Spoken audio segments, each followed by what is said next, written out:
I'm Al McFarlane. Welcome to Conversations with Al McFarlane, broadcasting from the Marcus Garvey House here in North Minneapolis. And you know, it's all about the neighborhood. This is a conversation about how we build our community, our neighborhood, house by house, family by family. We're focusing on business creation, business development, economic development, and culture. It's a wonderful conversation, a robust conversation.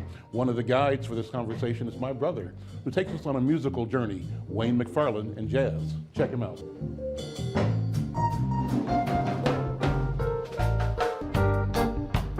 In my room, I feel good when I'm thinking about my neighborhood.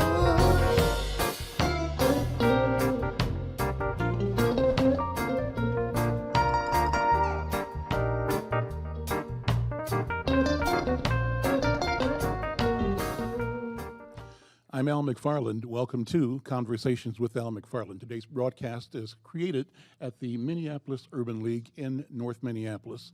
Our topic today is voter registration, voter ID. I call it voter marginalization. A number of us are concerned that there are efforts to marginalize, to deprive a lot of people of the right to vote. Legislation, amendments are being proposed that will hamper access to the right to vote for a lot of people. We're talking about that today. It's not new. I think people will say that the great turnout to support President Obama in the last general election has created a backlash that intends to suppress the number of people that will vote to keep him in office for another 4 years. We're talking about that today. Let me begin by introducing Sunday Alabi. He's the Neighborhood Organizing for Change Executive Director or President. Sunday, good morning. Give us the background on voter suppression and the issue we're facing in community today. All right. I must say that almost 4 years ago today, the voter suppression started, but the people didn't notice because when we were registering people to vote in 2008, they were calling us that there was a voters fraud. Nobody has voted yet when they were saying voter fraud. If there's any fraud, it should be registration fraud. And then anybody you register, the person has to show up at the ballot box before you can see that they are not what would you say they are. So people are going out registering people. We were registering There's people. no way of knowing exactly that Exactly. the person is who she says she is or he. Yes, right. But it's not a problem until they show up. Until they show up. Okay. And as far as we know, there's no, if there's any voter fraud, it's probably minimum. So why is there a big issue? Why is the Republican Party in particular claiming that fraud is rampant All right. and that the country has to be on guard and that states like Minnesota have to pass laws Yes. that make it more difficult for people to vote in order to prevent fraud? Why is that happening? Well, you know, this is very interesting because in our community here, people don't vote because the politicians lie to us all the time. And people get tired of being lied to. People refuse to vote because they think their voter doesn't matter. But in 2008, when we had the issue that we know that this is a fight we can win, people went out to vote in large number. An election changed in 2008. The president. Of course, we elected President Obama to the office. Because of that, these people started 4 years ago. And if you notice, in so many states, they were passing this photo ID law in different ways. There's nothing more or less just to suppress the votes. No question about it. Everybody knows this because there was no photo fraud. Go and check. Anywhere you go, there's nobody who can tell you that some people register people with their first name. Anybody they register with their first name, none of them go to the poll to vote. Let me bring in another voice. Kevin Lindsey is Commissioner for the Minnesota Department of Human Rights. Commissioner Lindsey, thank you for being here, first of all. Thank you very much. And from the state's point of view, what is being proposed? What has the Republican-controlled legislature presented to be on the ballot this fall? You know, Al, I'll address that, but could I just pick up on what Certainly. you said a little bit about the history? I think it's important to kind of put this issue in context within the United States history. So right after a period of time of what we refer to as Reconstruction, there was a significant number of African Americans that were elected to the House of Representatives and to the Senate. And it was a period of time in which we felt, as African Americans, that there might be an opportunity for us to gain a rightful place as American citizens. And at that point in time, a lot of laws were put on the books which took away the individual rights of African Americans to vote. Most prominently, this period is called the poll tax period. And sometimes people would be asked to pay a poll tax if they had a hue which was very similar to yours or to mine, but not for others. Or sometimes what states would do is they would ask certain questions, which if you had a PhD in 5 different categories, you might be able to answer. But for others, they might ask, does the sun come up every day? So states enacted these laws, put them on the books. And it's important to put this in context, so when people hear the discussion about what Eric Holder is doing from the federal government perspective, they know the reason and rationale. Those states which had such onerous laws on the books, federal government came back around and said, you are denying the rights of African Americans to vote. So there were consent decrees by federal courts saying anytime that you want to modify or change your laws concerning voting, you have to come to the federal court to ascertain whether that's an impediment to the voting rights of African Americans. Now, let's flash forward. Just recently, what happened? A monumental event happened. We elected our first African American president. Almost equivalent to emancipation to a degree in some minds. Well, Alex, since you mentioned it, if you take a look at what happened concerning election laws, and a lot of the southern states in election laws dramatically changed. And one that I like to refer to is the idea of early voting. So in Georgia and Florida, they had laws in which we might hear a stirring sermon on the Sunday before election. There might be a bus which is outside, which we could go down immediately after the sermon and vote. After the election of our current president, those laws and that ability to engage in early voting was taken away. Now, one could ask, well, why would they take that away? And one has to ask the question, is there a connection between the history of Reconstruction and what just recently happened with federal elections? Are people concerned over the increasing number of members of the Congressional Black Caucus in the election of the United States president? So, to me, personally, when I look at sort of what is going on, it seems that we should be at a point in time in our country's history which we're talking about removing barriers to voting, not increasing barriers to voting. And I use this one about early voting because if you ask people their number one concern, they want to save money. Early voting saves money, okay? So, in the state of Minnesota, when we had a recount between Coleman and Franken in the United States senatorial election, a lot of money was spent, right, on these absentee ballots. So an absentee ballot comes in, there's 2 poll workers that have to verify on the outside of the ballot whether it has met all the requirements for being an absentee ballot. That requires payment of wages to those election officials. In an early voting system, you can go to the polling place several days ahead of the election, and not that this is a job creation issue, but you could put your vote into an electric machine, and it can then count the ballot.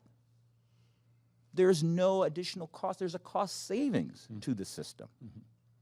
So early voting, taken off the books in states which had an increase in the number of minority participation, at a time in which we're trying to save money. Don't put additional barriers in. Increase opportunities for people to vote.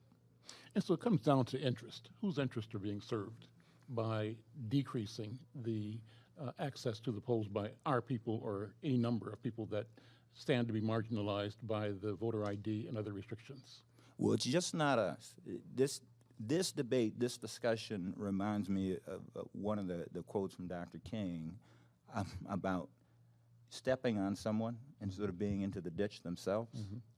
Because this is one of those situations where it could have unintended consequences and can take away the rights of others to vote. So, for example, if you are a military person and you are overseas, well, how are you going to show your photo identification card to an election official to be able to vote? Mm-hmm.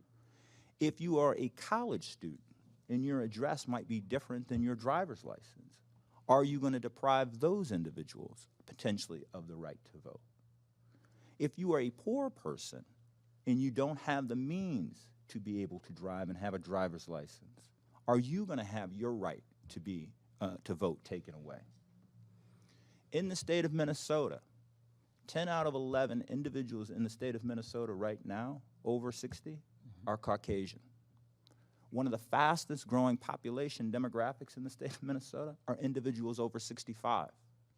Now, I hope that they all stay healthy and live long, prosperous lives, but typically what happens once we get a little bit older, we decide not to drive. What is going to happen to those significant number of elderly people in the state of Minnesota? They're not going to have a photo ID. They're not going to be able to drive. And let me underscore this. Everybody under the 50, and I just barely under it, born in a hospital, kind of common. The first president of the United States to be born in a hospital is Jimmy Carter. That means there are a lot of people in the United States of America who were not born in a hospital. They weren't born in a hospital, they don't have birth certificates. So once they give up that driver's license, what is that state-sanctioned identification going to be to allow them to vote? So this is kind of one of those situations. It's a human right for African Americans, and we can understand that history and tradition. Mm-hmm.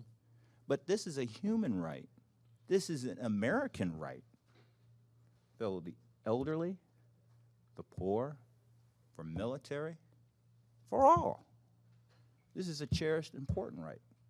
We need to be speaking out on this and ensuring that right for all. I'm Al McFarlane. You're listening to Conversations with Al McFarlane. We'll take a break and come back and talk about solutions. I'm going to bring Nick Muhammad, who's a community organizer, Nick, and organization called Torchlight Minnesota. Also, I'll be presenting Executive Director of Take Action Minnesota, Dianne McGarth, talking about how we strategize to resist and respond. Stay tuned.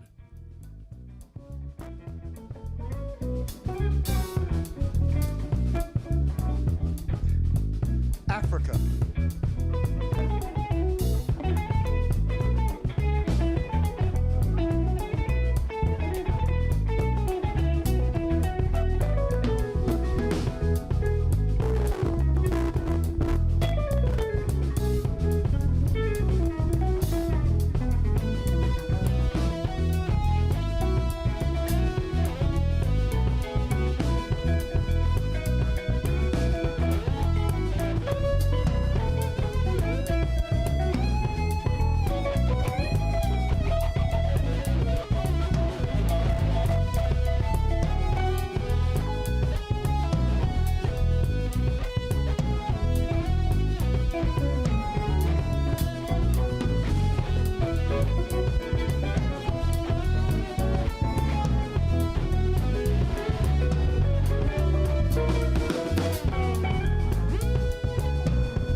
McFarlane. This is Conversations with Al McFarlane. We're broadcasting from the Minneapolis Urban League in North Minneapolis. Our topic today is voter registration, or efforts to reduce, to marginalize some voters through the voter ID amendment. Now, that name is a common name, but there's a more proper name for the voter ID amendment in Minnesota.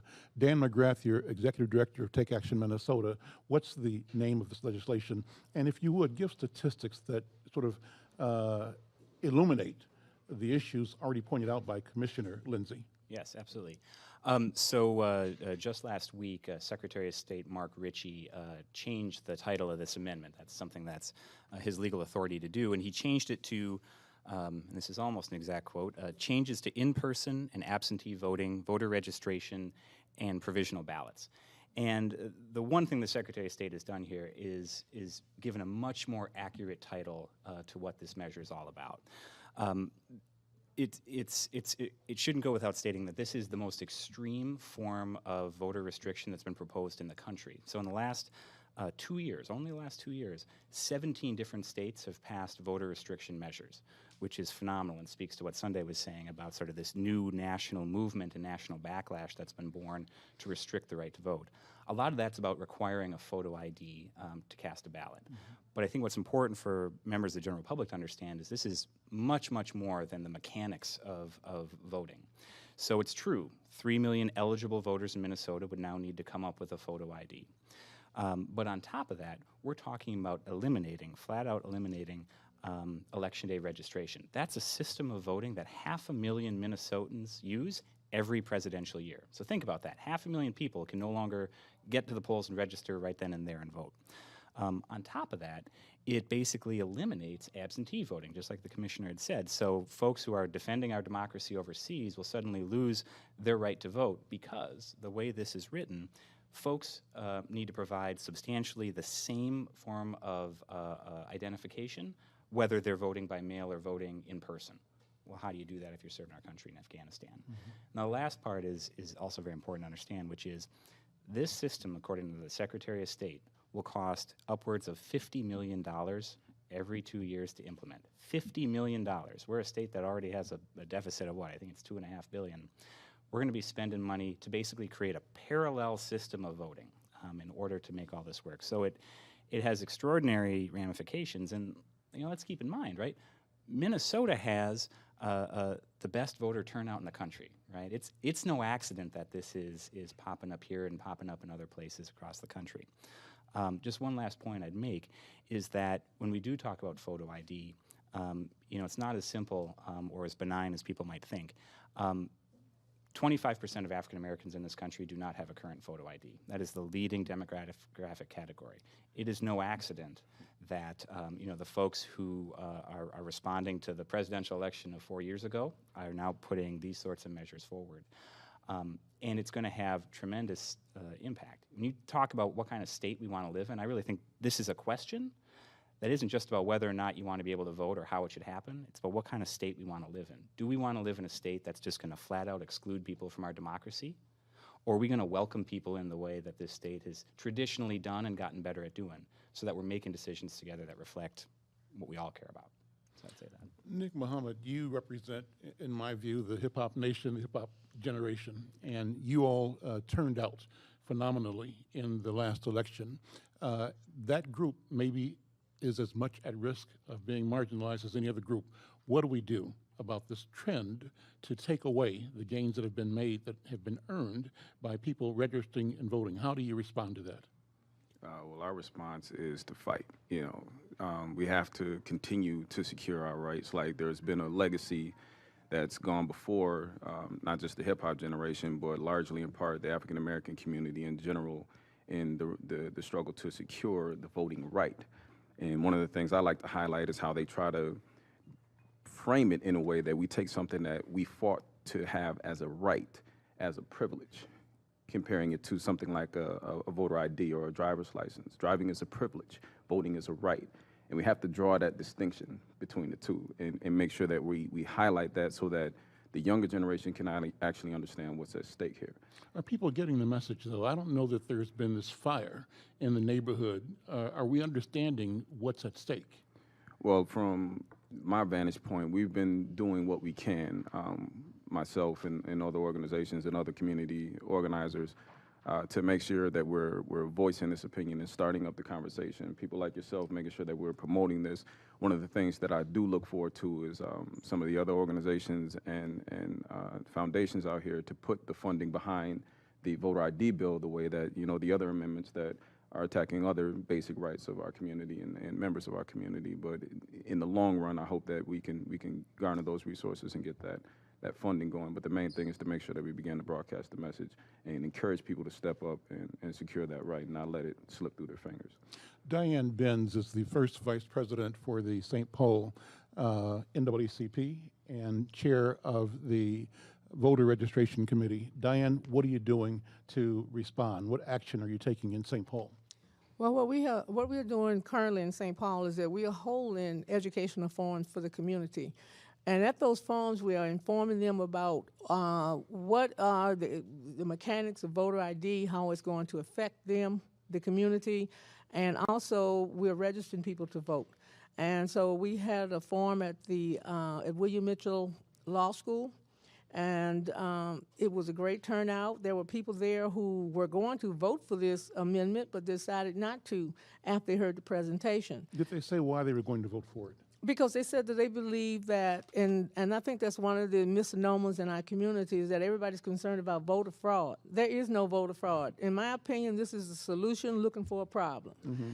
Because So there's they no say voter fraud. Enough, fraud. Everybody starts You saying, believe that. Everybody would believe that. Is it me? Is it me? You know, Right. They would maybe believe I that. shouldn't vote. That's Yeah, right. And so what we're doing is doing the education, and for people, we're also helping those. There was a 50-year-old man there who had never had a Minnesota ID. Now, I know some folks say, well, how do you do business? Because other forms of ID are acceptable. We're talking about everybody's going to have a state-issued ID, whereas banks and everybody else accept other forms of ID except state ID. This is going to be the one thing that will not happen. So we helped him get his Minnesota ID, and he was very proud of that. But what that entailed is that we had to send back to Indiana, get a birth certificate. We had to have 3 pieces of ID to show who he was. And what gives me a passion about this is that I'm one of those persons that wasn't born in a hospital. I was born on a reservation. And there was no birth certificate. I had to take my mother back to the state I was born in. And at that time, they were letting her verify that on my birthday, because nobody knew what day I was born except her and my family. Mm-hmm. And so I was able to get my identification. But now that wouldn't suffice after the Patriot Act. You can't do that. You got to have proof. You got to have at least 3 pieces of documentation to show who you are, because we are into this thing about stolen IDs and voter fraud. Voter fraud, by way in Minnesota and most of these states that has implemented this, is not a problem. And so we got a solution looking for a problem. So Dan, why? What's the politics of this? The politics. Oh, go ahead. Well, you first, and then Dan. I feel the politics of this is Jim Crow all over again. I lived through Jim Crow. I used to watch my grandparents and my mother and them go to the polls. Now there are some people who are listening that don't know what you mean by Jim Crow. So break it down. Okay, racism, straight up, because at the polls, my neighbors who were white and poor like me had the power. I didn't have any. My parents didn't have any, my grandparents didn't have any, but they had a jar of jelly beans sitting up there. And I never forget, my grandfather didn't get to vote because he couldn't tell that man how many jelly beans was in that jar. And from state to state, you had those kind of laws in place. Or you had poll tax. A poll tax was, they tax you $5, $10. A lot of times it would be whatever the person sitting behind the desk thought that the poll tax should be. So, so those are the kind of things, that was the dark part of America that we lived through, that people fought for and died for us to have this right, because this is not a privilege. I mean, right. This is not a right. This is our privilege. It's a constitutional guarantee that we had because the Constitution was changed to make it possible for us to have this. This is a privilege. So this is not a right. And that's what this passion is for me, because I don't want to see us take those turns and do that again. That's where we're headed. And this starts in the South, but guess what? Things that started in the South also equals all the way up north and out west and east too. That's what happened with slavery. It started in the South, but it was still condoned, carried out all over the country. Because when masters left and brought their slaves up here, they still were slaves.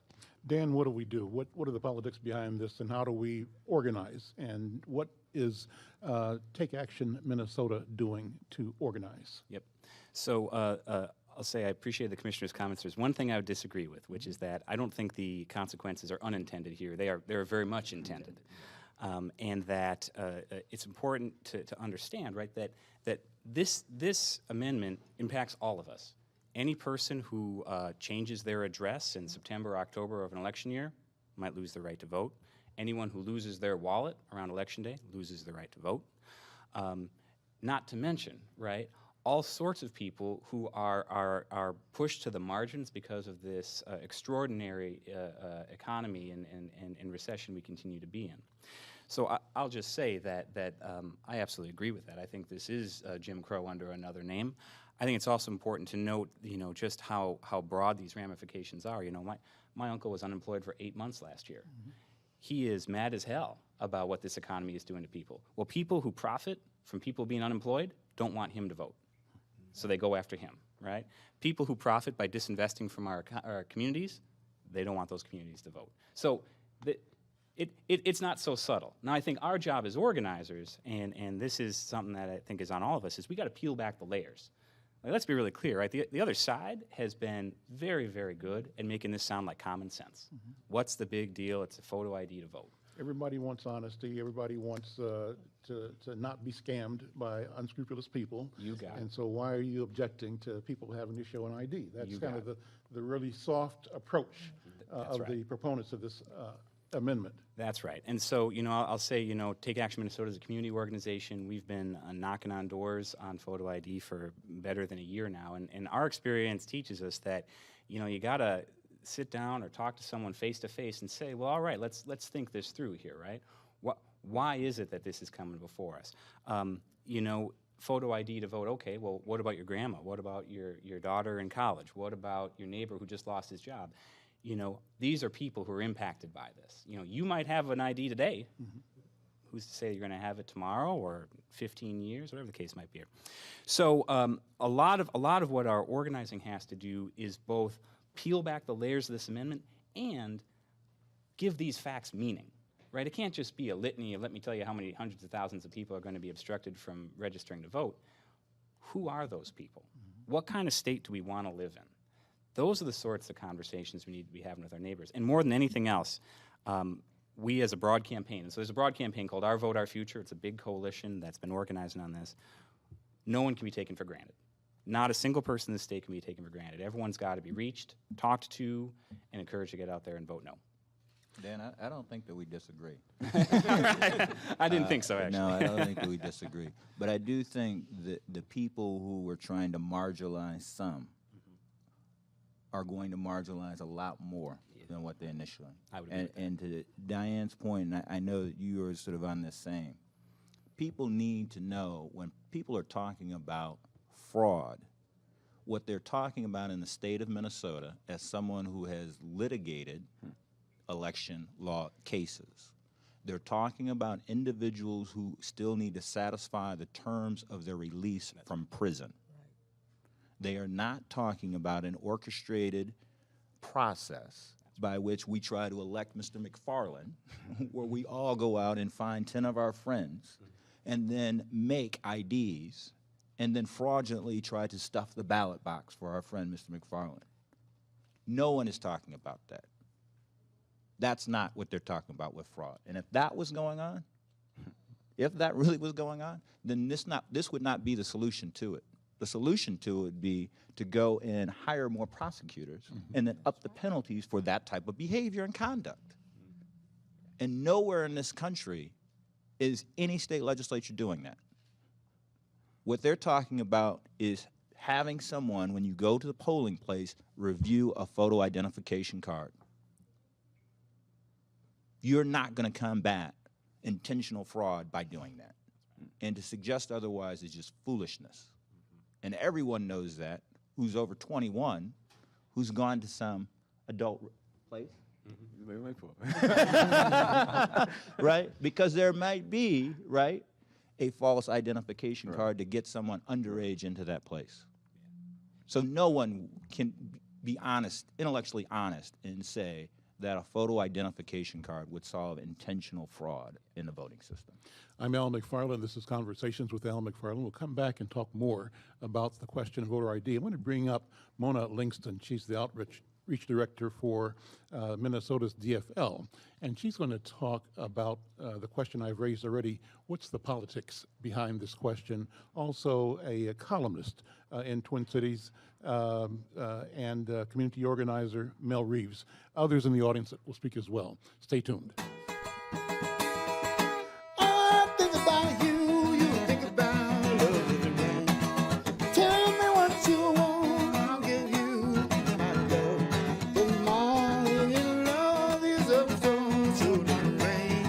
I cannot see you turning the rain in the rain.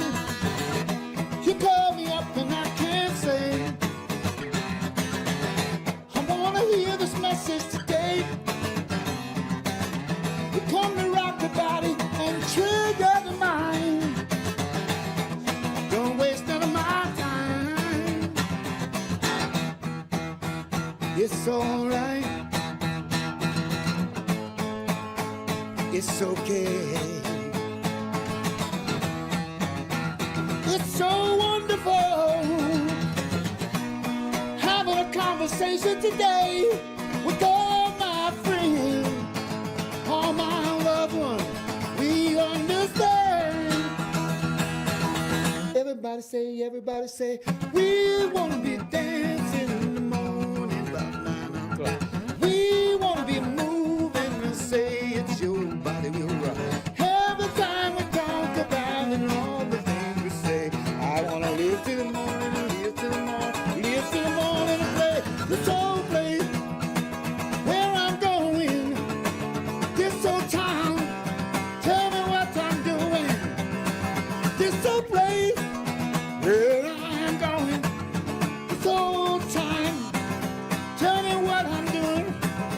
I just wanna say, I just wanna be with you in the morning. I'll share a cup of coffee and make a good one. Give you a little bit of weather, a little bit of everything we say. Do all the things you know and do all the things you say, and I got a feeling that we're listening to this message today. I think about you, you about me.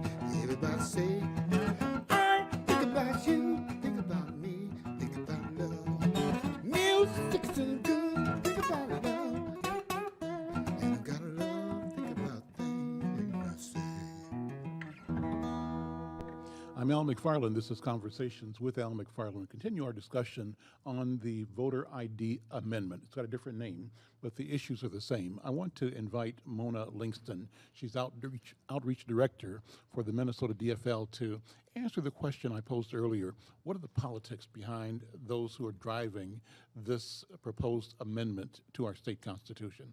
Well, absolutely. Thanks for having me. I won't repeat what all the panelists have said, but they were absolutely right. They've hit every nail on the head in terms of voter suppression, what this is going to mean to the voters in our community and communities across Minnesota, the folks who are going to be disenfranchised by this vote. And the politics, I think, is that exactly what we said. They're just simply afraid that they will have the turnout in the next election cycle that they had in 2008 and anything that they can do.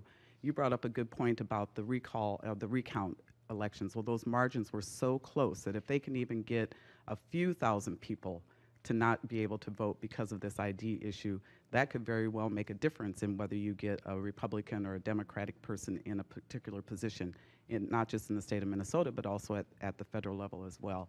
And in politics, you know, we're partnering with as many folks as we can to educate people and to make sure that they understand that this isn't just about voter fraud. I think you're absolutely right, Commissioner. If you really think that this is going to stop voter fraud, the fraud doesn't start with the ID. The fraud starts long before that. And so this is just going to cost us millions of dollars to fix something that isn't broken, doesn't need to be fixed. It's strictly going to affect voters who have been disenfranchised most of their lives anyway, and further disenfranchise the next generations as well as the elderly generations. So there's a lot to do and a lot of part work of the to be done. consequence of this debate is that people will be discouraged. Yes. People will be dissuaded from even stepping up because they'll feel that it's futile, Yes. that it's not worthwhile. Well, yeah, and you know, there's so many more important issues that we should be dealing with in Minnesota and in our country. We have, you know, a job gap, we have an education gap, we have a health care gap.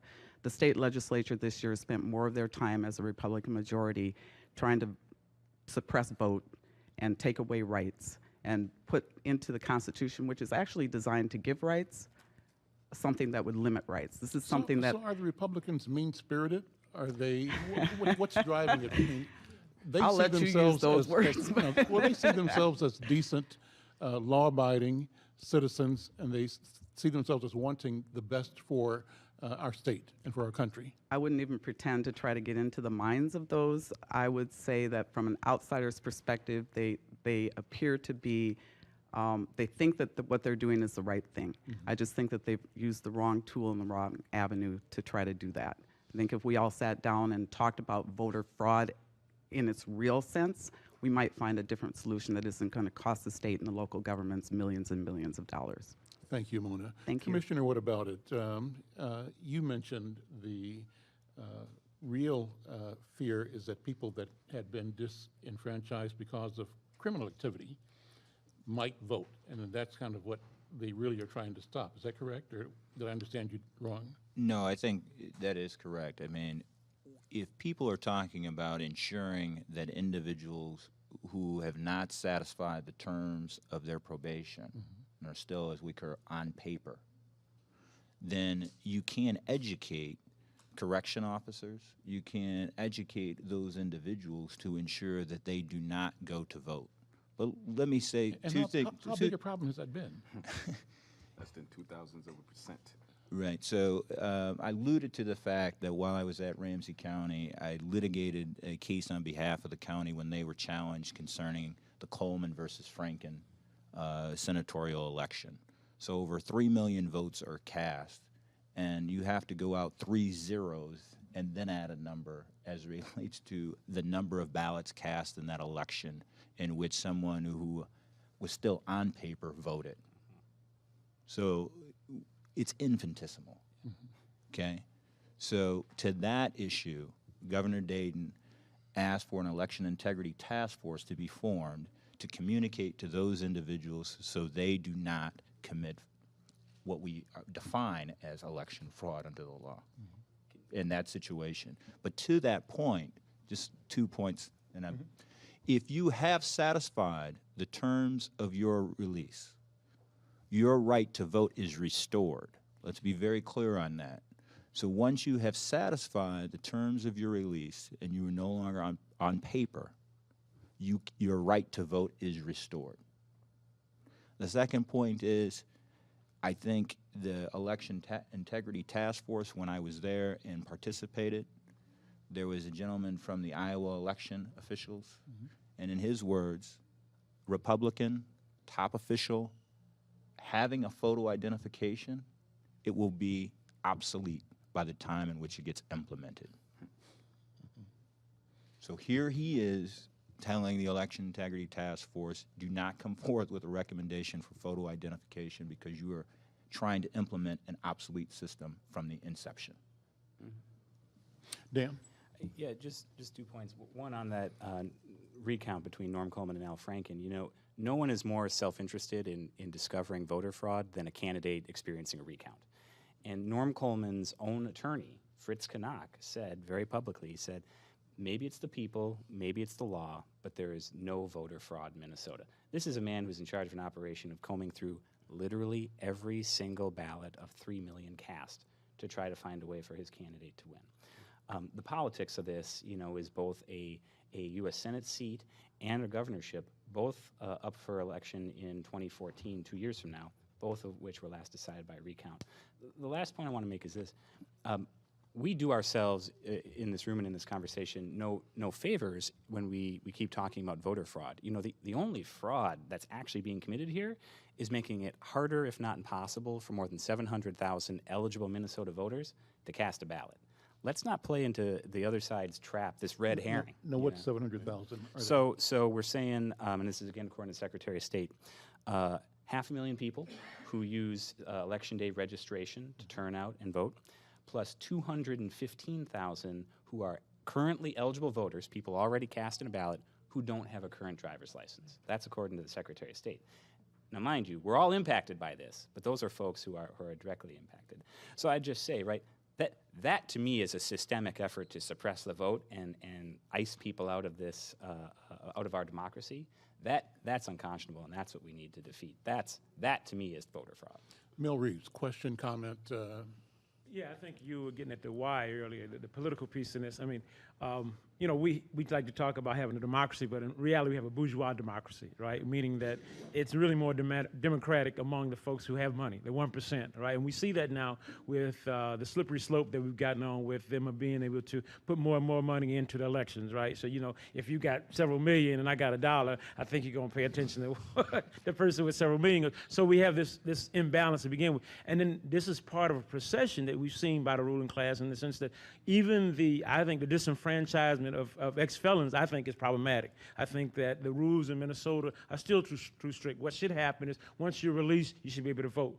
Because we live in a society where there's an assumption, one person, one vote. Remember, we just celebrated a holiday in which folks fought about the idea of being able to be taxed, but not being represented. So this gets at the very heart of what we think is important as Americans. And they know that. This is a hole in their game, so to speak, because we actually can go to the polls and make some things happen really differently. You know, it's not just about, I think some people think it's about one party trying to make sure the other party doesn't get elected. I think it's even deeper than that. I think there's a futuristic piece of that because I think they realize at some point we're going to wake up to the game that they played on us, right? Because we've got this slavish dependence on both of the parties, and we keep coming back after voting and realize, man, the things that we thought they were going to do, they didn't do.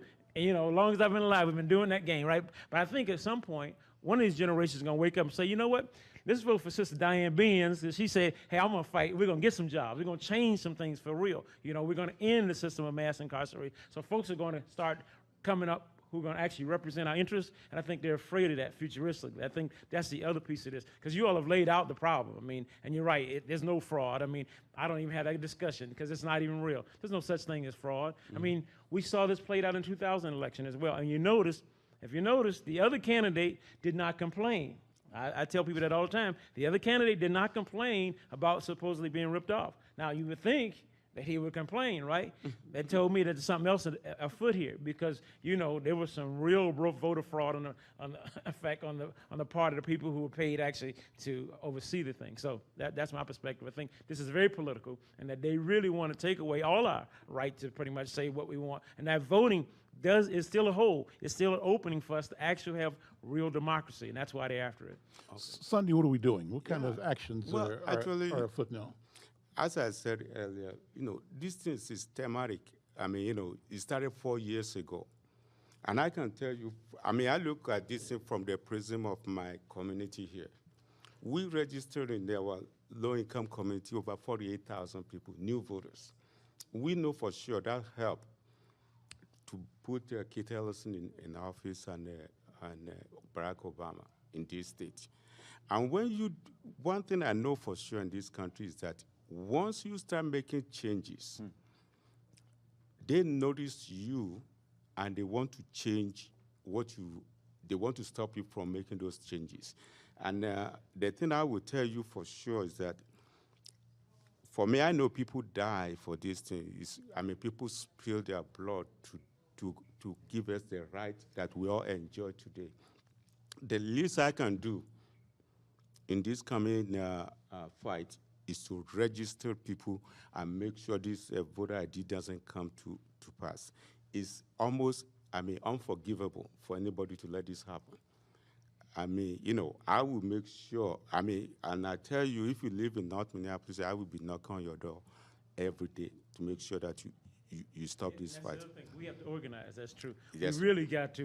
We're kind of We have late on this thing. The truth be told, we're late on this, and I think we have to. And this gives us a chance to educate folks about why voting is important all over again, right? And I like what somebody else said. You know, this thing also is taking up our time and our energy while we got all these other pressing concerns. So these folks are not dumb. I mean, you know, it's like we had to take a step back in order to go forward again. You know, it's like we thought we had solved this. We got the Voting Rights Act, and here we are talking about. I can't believe this in 2012. We're talking about, man, we got to secure the right to vote all over again. Yeah. You know, folks are barely eating in this neighborhood and they're not working, and all kind of stuff is going on. They're locking up folks, and we're back to that old issue we thought we covered. Let me bring Al Flowers in. Al, good morning, and thank you for being here. Your comments, your observations. I've been working on trying to figure out how to get our young people out to vote. I got my son back there, he's 19 years old, haven't voted, and trying to get him back to be a part of it. But I love that you're doing the forum, Al, because you're probably one of the only ones really trying to do the forums, to talk about voter ID. I'm real concerned with the organizations and what's their real goal. We could talk about voter ID here, but I know you're gonna have the marriage amendment coming up later. Mm-hmm. The marriage amendment was, they was talking about that a couple of years ago and saying they're gonna put it on there. The voter ID they just put on in May and put us at a disadvantage as far as getting this word out to our community. So, and now to fight through the political things that they're doing right now is very hard on the community. What I want to know, I was in the meetings, and Minnesota United was in at a couple of meetings I was at. Some of their top people were talking about if African Americans don't get out and vote, because they're concerned how we will vote.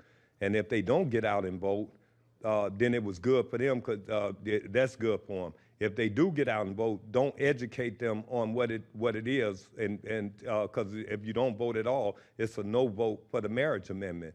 I'm concerned as a leader, as an activist in Minneapolis, in Minnesota, the long fight I've been doing. I respect the Dianne Binns and the NAACP in St. Paul, but this is what's happening. And then you get the organization. That's why I would like to know what the organization stand, how much resources are they putting toward voter ID, because they got millions of dollars for the marriage amendment. And then when you start talking about voter ID, everybody is shriveling up. And that's what I came to the forums to. I thought the congressman or the rep would be here, and I'm going to ask him the same question. Mm-hmm. How are you going to help us in our community to get this word out to our community about voting, about being a part of it? But I'm concerned about the organizations that you got on the panel here. What's their stance on making sure that, because they say we in our community, mm-hmm. if we ask for resources to make sure we educate our community, we're begging. Mm-hmm. The African American, mm-hmm. only the African American community do they talk to like this and try to push us back to do this. So I'm concerned that I don't believe we fully represented through the organization that they have put the resources in their hands. So how are we going to get that back? And I hope this panel can tell me what they're going to do. Well, let me start with the commissioner. First of all, it sounds like there are competing interests here. How would you describe that? On the one hand, if our community is supportive of is not supportive of the marriage amendment, right? But we want to vote. And some of the proponents, you're saying, of the amendment are suggesting that if we don't vote, that means we are not supporting the amendment, so they're discouraging us from voting. Right. It sounds like you're saying that. Right. We can't have a different opinion from what they want us to have. Commissioner, is that a quandary? Not for me. For me, that's the richness of the democracy.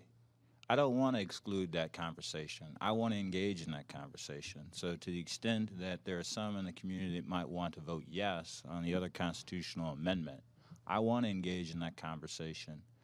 I don't want them to vote yes. I'd want them to vote no. But I don't want to be in a position where I'm not going to educate a fellow citizen on an issue because I want to discourage them from participating in the democracy. So I'll just make it real plain. Yeah. This is one where the rules of the game matter. The other side, in my view, is really playing the game wrong for a democracy. And that really is to be educating all and trying to win over the hearts and minds of people. But They want can I to just follow- exclude people. Sure, go ahead. Can I please. follow up and Please. ask the Got Commissioner? less than a minute, but Okay, quickly. a quick one. How do you get the, because some in our community are totally want to say it's between a man and a woman, marriage is, and how do you make sure that they don't get marginalized, being homophobic? If you see, just because you have a belief, and some is in the Bible, you got your belief. How can you, and so much money is against that side, how do you make sure that their beliefs is, I mean, you can have your own voice and your own right, but when you're going against money and power, like you're talking about the Republicans, the Democrats have the same kind of power in what they're doing to right now. This is happening right now in live. Well, you're asking sort of a fundamental question as it relates to the democracy itself. And to me, the only way in which we truly have a vibrant democracy if we're willing to engage in that type of conversation. And just so that we're clear, when we started out with this democracy on about a vote, it was white males, but who had property. Just so that we're clear, it was a very small subset. And we have gone and increased the number of people. So yes, people of color, yes, women, right? They've also expanded it. And you know what has happened? We are the most vibrant country on the face of the planet. So to the idea that we want to retract from that and exclude people from having that conversation, I don't think that's the history I want to repeat. I want to create more rights for people. I want to have engaged democracy. I want that interchange between people, because at the end of the day, the arc of justice bends toward that. That's where I'm going. And we're out of time. This was a great conversation. Commissioner, thank you so much. Thanks to Nick Muhammad, for community organizer, for your leadership, your work, helping put this together, Nick. Thank you so much. Thanks to Sunday Alabi, who's with the neighborhood Organizing for Change. Dianne Binns, thank you. St. Paul NAACP. Mona Langston in our audience from the Minnesota DFL, the outreach director, and also thank you to Dan McGarth, executive director of Take Action Minnesota. The issue is important. Mel Reeves, thank you for being here and for your comments. The issue is important. We have to pay attention. We have to make our voices heard. And I think I agree with you completely, Commissioner. This is about more democracy, more conversation, more engagement, but it cannot be about any one of us deciding that we don't matter, that we don't count. It has to be about everybody insisting that his own, her own voice is important, and that the voice of every other human being is equally important, and for that we fight. Join me again next time for Conversations with Al McFarlane. Good evening, ladies and gentlemen. We got to say good night. We want to thank Al McFarlane for bringing us all those great words and all our lovely guests, all the guests in the house. Everything's good, you know. So I want y'all to tune in every Tuesday morning, right around 9 o'clock. Because we're going to play you a song. All the guests will be home. We'll be feeling like talking, have a robust conversation. All our guests in the house, 2 million people out there. I know you're listening on the internet. KFA High. Come on, listen to the show. Come on, Al McFarlane gonna let you know. Is clear. Everybody knows we gotta keep it right clear. We just going to talk about the Al McFarlane Show.